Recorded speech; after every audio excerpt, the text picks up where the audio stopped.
Bonjour, chers frères, chers sœurs, je suis Aïssa Diakpé, président de l'association Bénin Diaspora Active. Aujourd'hui, nous allons répondre à quelques questions des internautes qui nous ont sollicité en inbox. Je commence par la première question, sans plus tarder. Qui êtes-vous? Encore une fois, je suis Aïssa Diakpé, président de l'association Bénin Diaspora Active. Et aujourd'hui, président du MOJEC, le mouvement des jeunes pour l'égalité des chances. Voilà. Quelles sont vos ambitions? J'ai pas d'ambition politique comme tout le monde le pense, comme beaucoup m'écrivent, me le disent.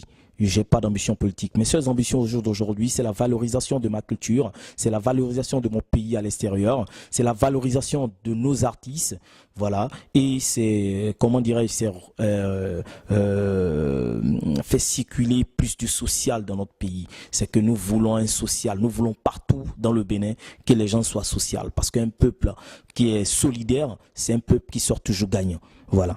Que pensez-vous du gouvernement actuel? Ah, ça c'est une grande question que, que ce monsieur m'a posée. Nous ne dirons pas que tout ce qui a été fait est bon. Et nous ne dirons pas aussi que tout ce qui a été fait est mauvais. Mais je tiens tout d'abord à féliciter le président Talon pour ce qu'il fait parce que c'est vraiment courageux.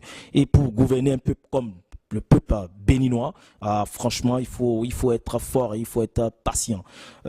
Si vous constatez, c'est quelqu'un... je dis, hein, c'est mon opinion personnelle, c'est quelqu'un, tout ce qu'il dit, il le fait. Quand il dit, il le fait. Si vous regardez un peu le déroulé depuis la campagne jusqu'au jour d'aujourd'hui, tout ce qu'il a dit, c'est ce qui est en train d'être déroulé tranquillement. Donc, je tiens encore à le féliciter. Beaucoup de choses ont changé au niveau du pays. Il y a beaucoup de choses qui ont changé. L'administration, au jour d'aujourd'hui, elle fonctionne correctement. La corruption, elle est en train d'être améliorée. Donc, il y a beaucoup de choses. Il y a beaucoup de choses qui sont en train d'être changées. Même quand vous descendez seulement à l'aéroport de Cotonou, vous allez voir que les choses sont en train d'être changées. Mais tout n'est pas bon non plus. Voilà. Je pense qu'avec le fil des temps, il y aura encore plus d'amélioration. Voilà. Quelle est votre opinion sur la nouvelle charte du code électoral? Franchement, ça c'est du lourd. C'est du lourd, c'est trop.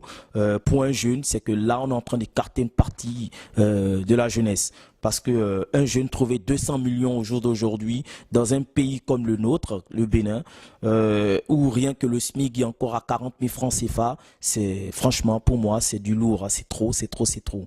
Ça fait au moins déjà 400 000 euros, c'est trop. C'est trop, pour moi, c'est trop. On peut, l'Assemblée nationale peut regarder autrement. Il peut mettre un quota de signature. Il peut mettre autre chose que de mettre de l'argent devant. Parce que quand on met de l'argent devant, les gens qui vont gagner ça, ce seront des personnes dès leur première entrée. Ils vont commencer d'abord par récupérer les sous qu'ils ont investis. C'est d'abord ça.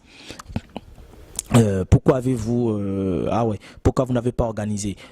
Cette année, j'ai pas pu organiser mes événements parce que on s'est pris un peu en retard. On s'est pris un peu en retard et en plus, vous savez, j'ai pas le monopole des événements au niveau de Paris. J'ai beaucoup de personnes qui pensent que ces événements, je le fais pour me faire de l'argent ou je ne sais pas quoi. Donc j'ai voulu repousser ça sur chaque 2 ans, au moins qui va nous permettre de ramener plus de nouveaux talents, de ramener encore plus d'artistes, de ramener encore des gens d'ailleurs, pas seulement du Bénin, pour valoriser notre culture encore assez. Que pensez-vous de l'événement qu'a organisé l'ambassade? Ah, franchement, j'ai trouvé ça magnifique. J'ai trouvé ça magnifique. J'ai vu les seules fois que je vois la béninoise, c'est à Cotonou, à Porte-Nouveau, c'est au Bénin que je vois la béninoise. Là, j'ai vu la béninoise. J'ai vu du Soudabi, vous voyez. J'ai même vu du Hatan. J'ai bu du Hatan ce jour-là. Franchement, je tiens à remercier encore par cette caméra notre ambassadeur, son Excellence Auguste Alavo, notre consul général Inès Kérékou et sans oublier aussi mon cher ami Romain Dacosta. Franchement, magnifique. C'était vraiment magnifique. Je tiens à le remercier pour ça. C'est quoi le MOJEC? Le MOJEC, c'est un mouvement des jeunes pour l'égalité des chances. Pourquoi ce mouvement? Ce mouvement, c'est un mouvement que j'ai voulu initier pour rassembler plus la jeunesse, pour parler de ce qui ne va pas. Parce qu'au jour d'aujourd'hui, si vous constatez à travers l'Afrique, pas seulement au Bénin, les jeunes ne sont pas récompensés à leur juste valeur. Vous voyez, c'est d'abord l'enfant du riche, l'enfant du pauvre passe après. Donc il faut pas ça, il faut le mérite. Nous avons besoin du mérite. Voilà, c'est pour cela que nous avons créé ce mouvement. Quel conseil je donne aux jeunes?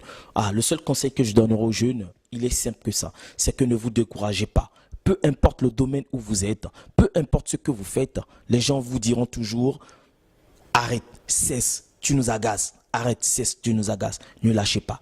Ne lâchez pas. Si c'est dans les études, ne lâchez pas. Si vous avez quelles qu'en soient les ambitions que vous avez, ne lâchez surtout pas. Parce que le jour que vous lâchez, c'est peut-être ce jour, le lendemain que ça devait prendre, mais vous avez lâché.